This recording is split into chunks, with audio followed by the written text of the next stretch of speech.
Дали и од каде најавената метла на премиерот Зоран Заев ќе почне да го чисти владиниот двор?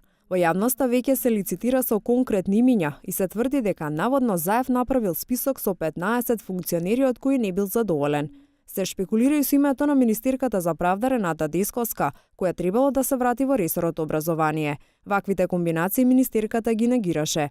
Да се враќам во образование нема, сепак не сум јас Никола Тодоров и да ги шетам сите ресори.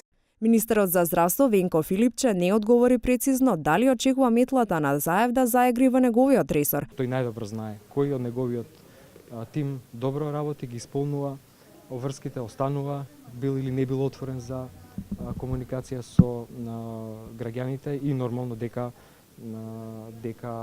таква анализа и јас лично, меѓутоа и дел од тимот во Министерството за здравство правевме и за раководните структури на сите јавно здравствени институции. На социјалните мрежи се огласи министерот за надворешни работи Никола Димитров, кој негираше дека барал да замине од министерската фотелја. Гладна кокошка прососонува, напиша Димитров на Фејсбук. За премиерската метла се фати и вице-премиерот Бојар Османи. Тој побара од Заев да не го користи овој термин во јавност. Мислам дека ова не е добро изразување за нашите соработувачи на политика.